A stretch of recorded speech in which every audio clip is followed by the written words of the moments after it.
There was a ton of news. That Blake, was probably the biggest news weekend over a Thanksgiving that I can recall. There's probably one I'm forgetting about. It kicked off on Wednesday.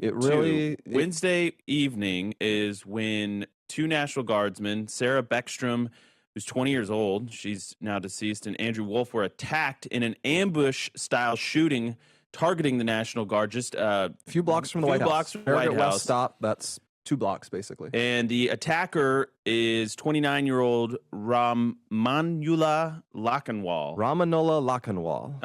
Background. He is an Afghan national who entered the U.S. in 2021 under humanitarian parole following the U.S. withdrawal from Afghanistan. He had collaborated reportedly with the CIA as a member of a partner force in Kandahar province. One of our beloved allies who love America and freedom. Yes. And then he resided in, so apparently he applied for asylum December 2024. Which was approved April 23rd, 2025. So they're saying like the Trump administration approved this. I believe it's asylum judges who evaluate these for the most part. He resided in Bellingham, Washington, which is basically, it's on the border of Canada. And he drove 40 hours across the country to carry out this attack. And then all hell breaks loose after that. Go ahead, Blake. And on top of that, we should add he has a wife and 5 children who shall be your burden to bear for the rest of time. Because of course. And so, all hell breaks loose. He conducts this attack. And this was happening really right after the show on Wednesday. And email us, freedom@charliekirk, if you were following this or if this is all news to you, if you were checked out for the holiday. So what really happens is, what's incredible is President Trump reacts very sharply to this. Very strongly. He gives some remarks. He gives some remarks that night, but what was especially telling was the Truth Social post he made. Was it that night or the following day? It was the following day. The following day. So actually, technically, it was I think later that night. Let's just. I want to read this because it's actually just quite a barn burner of a statement. I won't read the whole thing, but I want to read most of it. I was pulling up the most important portion of it. I think we should I'll blitz through it really quick. A very happy Thanksgiving salutation to all our great American citizens and patriots who have been so nice in allowing our country to be divided, disrupted, carved up, murdered, beaten, mugged, and laughed at, along with certain other foolish countries throughout the world for being politically correct and just plain stupid when it comes to immigration. The official U.S. foreign population stands at 53 million people, most of which are on welfare from failed nations or from prisons, mental institutions, gangs, or drug cartels. Let's skip ahead a bit. A migrant earning $30,000 with a green card will get roughly $50,000 in yearly benefits for their family. The real migrant population is much higher. This refugee burden is the leading cause of social dysfunction in America, something that did not exist after World War II, with failed schools, high crime, urban decay, overcrowded hospitals, housing shortages, and large deficits, etc. As an example, and he calls out the story we covered a bunch last week, the Somali fraud stuff that Chris Rufo covered. He says, in the state of Minnesota, hundreds of thousands of refugees from Somalia, it's about 80,000 total, but it's Trump, are completely taking over the once great state of Minnesota. Somali gangs are roving the streets looking for prey as our wonderful people stay locked in their apartments and houses, hoping they will be left alone.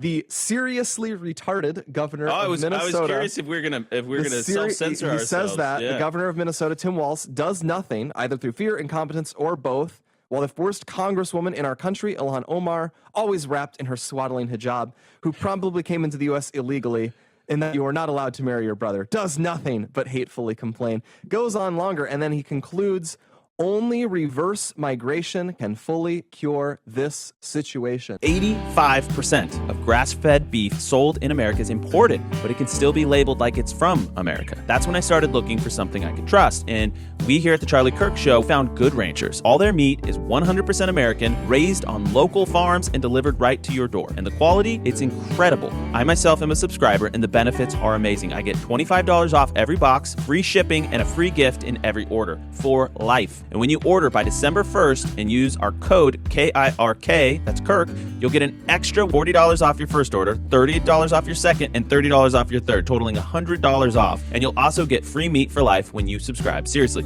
that's their best offer ever. But you have to order by December 1st to claim this deal. GoodRanchers.com. Let's get back to the table. Well, so here's where he goes down his policy endorsements. So he says, I will permanently pause migration from all third world countries to allow the U.S. system to fully recover. I will terminate all of the millions of Biden illegal admissions, including those signed by Sleepy Joe Biden's auto pen, and remove anyone who is not a net asset to the United States or is incapable of loving our country. He will end all federal benefits and subsidies to non-citizens of our country. That's a huge one that probably hasn't gotten enough attention. Denaturalize migrants who undermine domestic tranquility, and deport any foreign national who is a public charge, security risk, or non-compatible with Western civilization. And then, and then reverse migration. So now all hell breaks loose. The rest of the weekend is basically a back and forth debate about the merits of this. And I had a prediction. I called the shot early in the morning, and we're going to have Rich Barris on at the top of hour 2 to see if I was right. But I said this will be probably the most controversial. I think that's safe to say. The left-wing media is going to lose its mind. They've already proven that over the ensuing days. But this will be broadly very popular with American people of all backgrounds, by the way. It's not just a white thing. It's not just a European descent thing. This, like, if you are here legally, if you are a law-abiding citizen, and you're sick of seeing the country get take advantage and overrun, you are going to love this policy. And it's already the case that if you're a foreigner, you're not supposed to be here if you're a public charge. And we routinely don't care about enforcing that. We've just stopped enforcing laws in general. We've just stopped having standards in general. It really was like, it was a true case, frankly, of you could either have laws or you could kind of feel mean sometimes enforcing laws, which, I'll be frank, we have no problem doing that for all sorts of other laws. Like, fun fact, did you know that families are separated when we arrest a murderer or a gangbanger and put them in prison? A lot of those guys have kids. Some of them have wives. A lot of them have family members. They freak out. We put them away because it is for the good of the country and for society. Mm-hmm. And we can do the same thing with our immigration policy. Well, and I think it's important because the liberal freak out. So here's what I also said, I predicted.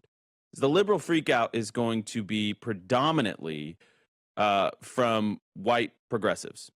And I think that is mostly proving true, but there's voices of all shades coming out against this, but they're all Democrats, and it's all relatively predictable stuff. Well, and an Indiana senator, a Republican, says he's not going to vote for redistricting because Trump said the word retarded. Yes, and that turns out that same Indiana senator's wife is getting certain contracts. He's also been he's also been guilty of a DUI, all sorts of things. Well, but let's just play a smattering here now of people blaming President Trump for the shooting, which kicked this whole weekend off.